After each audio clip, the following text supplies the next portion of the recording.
বেঈমানদের কখনোই অনুশোচনা হয় না, আর বহুরূপীদের জীবনে ভালোবাসার মানুষের কখনো অভাব হয় না। কিছু মানুষ আপনাকে ঠিক ততটুকুই ভালোবাসবে যতটুকু আপনাকে সে ব্যবহার করতে পারবে। তাদের অসাধারণ ভালোবাসা তখনই থেমে যাবে যখন আপনার কাছ থেকে তারা আর কোনো লাভ পাবে না। কেউ যদি তোমায় বলে you are not perfect for me, এটা ভেবে কষ্ট পেও না যে তুমি তার যোগ্য নও। ভেবে দেখলে বুঝবে যে সে নিজেই তোমার যোগ্য না, সে তোমায় ডিজার্ভ করে না। তাই অপেক্ষা করো, এর থেকেও অনেক যোগ্য, তোমাকে তোমার মতো করে রাখবে এমন কাউকে নিশ্চয়ই পাবে। ঘি যতই দামি খাবার হোক, কুকুরের পেটে কিন্তু তাস হয় না। সেও বলে this is not perfect for me. তাই বলে কি ঘিয়ের মূল্য কমে যায়? কখনোই না। ঠিক তুমিও খুব দামি, কিন্তু সেটা সবার জন্য না। জীবনে চলার পথে মিশুকে হওয়ার প্রয়োজন আছে, তবে এতটাও মিশুকে হতে যাবেন না যেখানে ব্যক্তিত্ব বিসর্জন দিয়ে অন্যের মন জুগিয়ে চলতে হয়। এটাকে মিশুকে হওয়া বলে না, বলে হ্যাংলামো, বলে দাসত্ব, বলে ব্যক্তিত্বহীনতা। মনে রাখবেন, ব্যক্তিত্বহীন মানুষকে মানুষ মানুষই ভাবে না। তাই তো কথার আঘাতে খুন করতে কেউ দুবারও ভাবে না।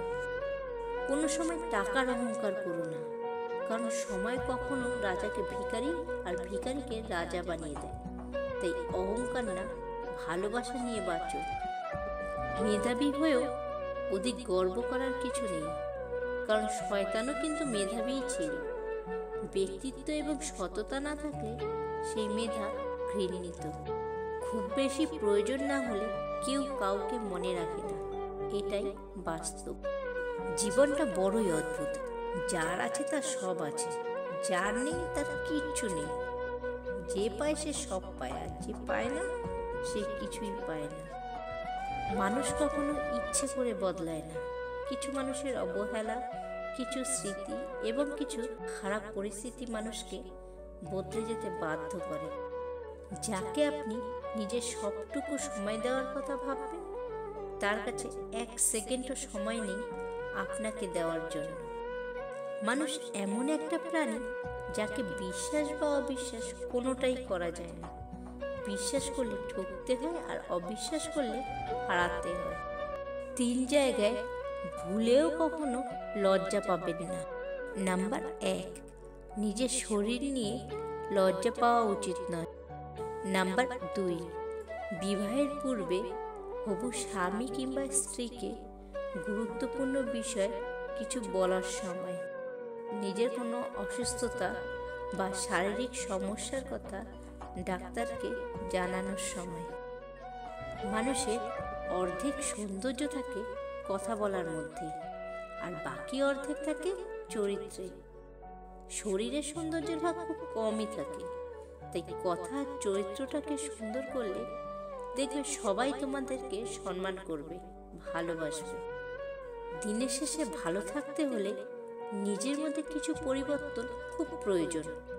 তার মধ্যে অন্যতম হলো কম কথা বলো আর অন্যের সাথে নিজেকে কম জড়িয়ে ফেলো। স্বপ্ন পূরণের জন্য আপনাকে লড়তে হবে, কঠোর পরিশ্রম ও অগণিত ত্যাগ স্বীকার করতেই হবে। জীবনের প্রতিটা পা খুব সাবধানে ফেলো, কারণ বহু মানুষ অপেক্ষা করে আছে শুধু তোমার একটা ভুল ধরার জন্য। কখনো তুমি যতই ভালো হও না কেন, যতই অন্যের জন্য নিজেকে বিলিয়ে দাও না কেন, যতই কষ্ট সহ্য করো না কেন, কিছু মানুষের কাছে তবুও তুমি কখনোই ভালো হতে পারবে না।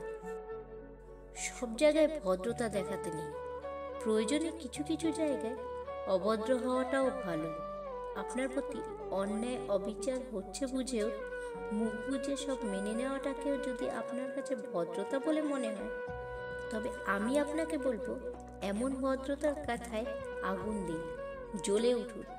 সোকল্ড ভদ্রতার প্রতিবাদে সোচ্চার হন নিজের ব্যক্তিত্ব ও আত্মসম্মান রক্ষার জন্য। ভদ্রতার মাপকাঠিতে আপনি কিছু কিছু ক্ষেত্রে মানিয়ে নিলেও অন্যায়ের সাথে কখনো আপোষ করতে যাবেন না, কারণ অন্যায়ের সাথে আপোষ করা কখনোই ভদ্রতা হতে পারে না। আপনার সাথে কেউ অন্যায় করলে কিংবা নিজের স্বার্থ চরিতার্থ করার জন্য আপনাকে ইচ্ছাকৃতভাবে ঠকালে ভদ্রতা দেখাতে গিয়ে তাকে চুপচাপ ছেড়ে দিতে যাবেন না। আপনার এই সাইলেন্ট ভদ্রতাকে সে আপনার দুর্বলতা বলে বিশ্বাস করে নেবে এবং দৃঢ় আত্মবিশ্বাসী হয়ে উঠবে, আর বারবার আপনার সাথে অন্যায় ও অবিচার করতে দুবারও ভাববে না। জীবনের প্রতিটি সকাল শুরু হয় নতুন নিয়ম দিয়ে, আর প্রতিটি সন্ধ্যা শেষ হয় নতুন অভিজ্ঞতা দিয়ে। টেনশন আর মানসিক চাপে তারাই বেশি থাকে যারা নিজের চেয়ে অন্যের কথা বেশি ভাবে। আমাদের জীবন হলো জ্বলে থাকা লাইটের মতো, কখন যে ফিউজ হয়ে যাবে তা কেউ বলতে পারে না। বাস্তব তো হলো এটাই, যে চায় সে পায় না, আর যে পায় সে অবহেলা করে। হয়তো সবার কাছে ভালো হতে পারিনি, তবে এটুকু বলতে পারি কখনো কারোর খারাপ চাইনি। দুঃখের সময়টা অনেক দীর্ঘ হয়, আর সুখের মুহূর্তগুলো ক্ষণিকের মধ্যেই চলে যায়। কেউ দোষ খোঁজে সংশোধন করে দেওয়ার জন্য, আর কেউ দোষ খোঁজে অপমান করার জন্য। কারোর কাছে মন খারাপের কথা বলার চেয়ে হাসি মুখে আমি ভালো আছি এই কথাটা বলাটাই অনেক ভালো। পরিশ্রম করেও যদি কেউ ব্যর্থ হয় তাহলে দুঃখ করো না, কারণ এই কঠোর পরিশ্রমের মধ্যেই সে হয়েছে আরো মজবুত, আরো দক্ষ, আরো অভিজ্ঞ, আর এটাই সবচেয়ে বড় সফলতা। যদি মনের অনুভূতি ঠিক থাকে তাহলে সম্পর্কটাও সারাটা জীবন টিকে থাকে। ব্লক করে দিলেই যদি সব শেষ হয়ে যেত, ডিলিট করে দিলেই সব যদি মুছে ফেলা যেত, তাহলে হৃদয়ের যন্ত্রণাগুলো এত ভারী হয়ে উঠত না। হারিয়ে যাওয়ার পর আফসোস করে লাভ নেই, থাকতে মূল্য দিতে শেখো, হারিয়ে যাওয়ার পর নয়। মৃত্যুর পর রক্তের সম্পর্ক ছাড়া খুব অল্প পরিমাণ লোক আছে যারা তোমাকে মনে রাখবে, আর বাকিরা তো সবাই তোমাকে ভুলে নতুন খুঁজবে। মৃত্যু আর ভালোবাসা দুটো একই জিনিস, না জানিয়ে এসে একটি নিয়ে যায় মন, আর একটি নিয়ে যায় জীবন। সুন্দর হওয়া মানে একটা অসাধারণ মুখমণ্ডলের উপস্থিতি নয়, সৌন্দর্য মানে একটা অসাধারণ মন, একটা অসাধারণ হৃদয়, আর একটা অসাধারণ আত্মা। যার কাছে এই তিনটে আছে সেই হলো প্রকৃত সুন্দর।